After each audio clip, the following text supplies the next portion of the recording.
Parece solo una cuchilla, una pieza pequeña, delgada, fría, casi insignificante. Pero fabricar algo así no consiste en cortar una tira de metal y afilarla un poco. Consiste en controlar acero, temperatura, presión, geometría, fricción y desgaste con una precisión tan extrema que un error de pocas micras puede arruinar miles de unidades. Porque una cuchilla de afeitar no tiene que cortar una vez, tiene que cortar bien, tiene que deslizarse, tiene que resistir y tiene que salir idéntica a 500 millones de otras al año. La pregunta no es cómo afeita, la pregunta real es otra. ¿Cómo consigue la industria fabricar ese volumen de filos casi perfectos a gran velocidad sin perder control en ningún punto del proceso? Porque aquí no basta con trabajar metal, aquí hay que llevarlo al límite y hacerlo bajo condiciones absolutamente repetibles. Hoy vamos a entrar en una de las líneas de producción más precisas de la industria cotidiana. Esto es cadena colosal. Todo empieza con acero, pero no cualquier acero. Lo que entra en estas fábricas es acero inoxidable martensítico, una aleación diseñada específicamente para este propósito, alto contenido en carbono, alrededor del 0,6% y cromo suficiente para resistir la corrosión sin perder dureza. Ese equilibrio no es trivial. Si el carbono es bajo, el filo se degrada rápido. Si el cromo es excesivo, la dureza cae y el borde no aguanta. La composición está calculada para soportar lo que viene después: deformación, tratamiento térmico extremo y afilado a escala casi molecular. Grandes bobinas de este material llegan a fábrica enrolladas como si fueran metal común. No lo son. Cuando la bobina entra en línea, empieza a desenrollarse a velocidad constante. La banda metálica avanza por rodillos, guías y sistemas de tensión diseñados para que no haya vibraciones, tirones ni desviaciones laterales. Porque si la lámina se desplaza mal aquí, el error no desaparece después, se multiplica. Antes de pasar al corte, el material se inspecciona, se controla el espesor. En este punto, la lámina ronda los 0,1 milímetros, la planitud y la uniformidad de la superficie. A simple vista puede parecer perfecto, pero en fabricación de precisión parece no sirve. Una irregularidad de pocas micras puede alterar todo el afilado posterior y convertir una pieza correcta en una cuchilla mediocre. Después llega el troquelado. La lámina se corta en tiras con medidas exactas. Aquí nace la geometría básica de cada cuchilla. Todavía no corta, todavía no tiene filo, pero ya está tomando forma. Y este corte inicial decide algo fundamental: que todas las unidades arranquen desde la misma base. Cuando fabricas 500 millones de piezas al año, una diferencia de una décima de milímetro deja de ser pequeña, se convierte en un defecto repetido a escala industrial. Tras el troquelado llega una fase que cambia por completo el comportamiento del metal: el tratamiento térmico. Hasta este punto, el acero tiene forma, pero todavía no tiene las propiedades necesarias para sostener un filo extremo. Las piezas entran en hornos industriales donde la temperatura sube hasta aproximadamente 1050 grados centígrados. A esa temperatura, la estructura interna del acero se transforma. Los átomos de carbono se redistribuyen dentro de la red metálica. El material deja de ser el mismo. Después llega el temple, un enfriamiento rápido y controlado que congela esa nueva estructura. Si el enfriamiento es demasiado brusco, aparecen tensiones internas o microfracturas invisibles. Si es demasiado lento, la dureza no se alcanza. El objetivo es llegar a una dureza de entre 54 y 58 en la escala Rockwell-C. Un punto por encima del rango y la cuchilla puede volverse frágil. Un punto por debajo y el filo no aguanta. Después del temple, las piezas pasan por un revenido a temperaturas más bajas, alrededor de 150 a 200 grados, para reducir tensiones internas y ajustar el equilibrio final entre dureza y tenacidad. Lo que sale de esta fase ya no es una pieza troquelada, es un acero preparado para convertirse en un elemento de corte real, y aún así, todavía no corta. Todavía falta la fase más delicada de todas, el afilado. Aquí es donde la cuchilla deja de ser una pieza metálica y empieza a convertirse en lo que realmente es. Las piezas avanzan por estaciones de rectificado donde abrasivos de alta precisión trabajan el borde de forma progresiva. No arrancan grandes cantidades de material, arrancan micras, capas mínimas, lo justo para construir el ángulo exacto. En la mayoría de las líneas industriales, ese ángulo está entre 15 y 20 grados por cada lado del filo. Un ángulo demasiado abierto reduce la agresividad del corte. Uno demasiado cerrado hace la punta frágil. Si no es uniforme a lo largo de toda la cuchilla, la sensación de uso varía. Y cuando hablamos de cientos de millones de unidades, eso no se nota en una pieza, se nota en toda una producción. Por eso el afilado no se resuelve en una sola pasada. Primero se genera la forma inicial del borde, luego se refina, después se pule, Cada etapa retira menos material que la anterior. Al final, el extremo del filo puede medir menos de 10 micras de grosor, una décima parte de un cabello humano. En algunas líneas, este resultado ya no se evalúa a simple vista. Hace falta microscopía, sensores ópticos o sistemas de inspección que midan geometría en tiempo real mientras las piezas avanzan. Pero aún con el filo formado, la cuchilla todavía no está terminada, porque cortar bien no depende solo de qué tan agudo sea el borde. Depende también de cómo se comporta al rozar la piel,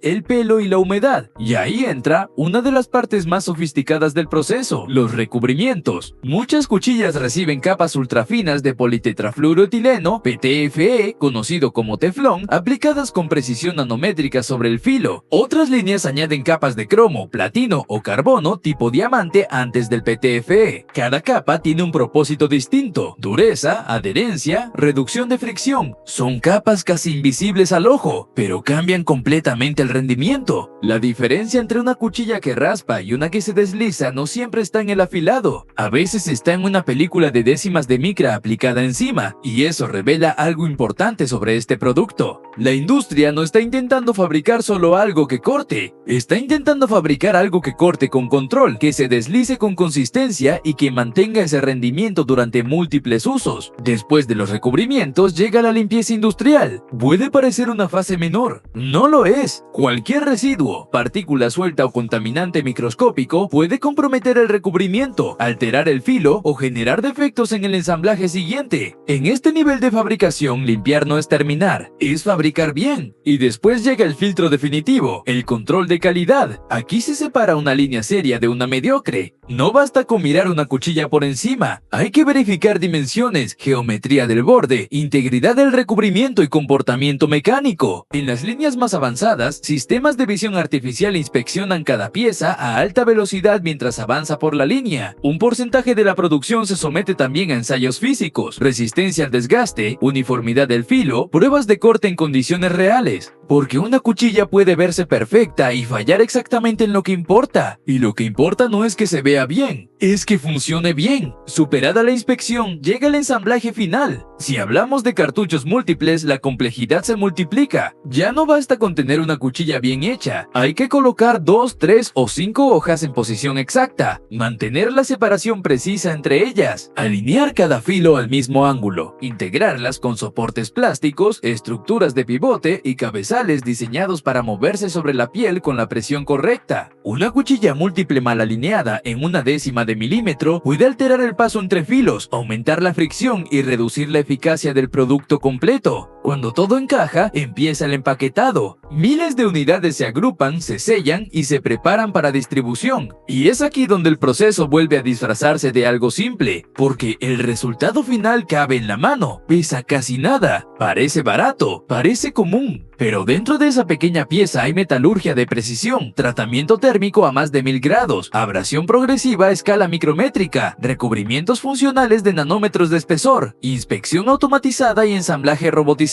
Todo eso para fabricar un objeto que la mayoría usa durante segundos y tira sin pensarlo. Y quizá esa es la parte más interesante de toda esta fábrica, que uno de los objetos más comunes del baño es también uno de los más exigentes de producir en serie, porque fabricar una cuchilla no consiste en cortar acero, consiste en dominarlo, en llevarlo a un punto exacto entre dureza, filo y resistencia, y repetir ese punto cientos de millones de veces al año sin perder control. La próxima vez que abras un recambio de afeitar, seguramente seguirás viendo solo una hoja de metal, pero ahora ya sabes que detrás de ese filo hay hornos a 1000 grados, ángulos calculados al décimo de grado, recubrimientos más delgados que un virus y sensores que deciden en fracciones de segundos si una pieza pasa o se descarta. Todo para algo que tarda segundos en usarse, pero décadas en perfeccionarse. Esto es Cadena Colosal. Suscríbete para más.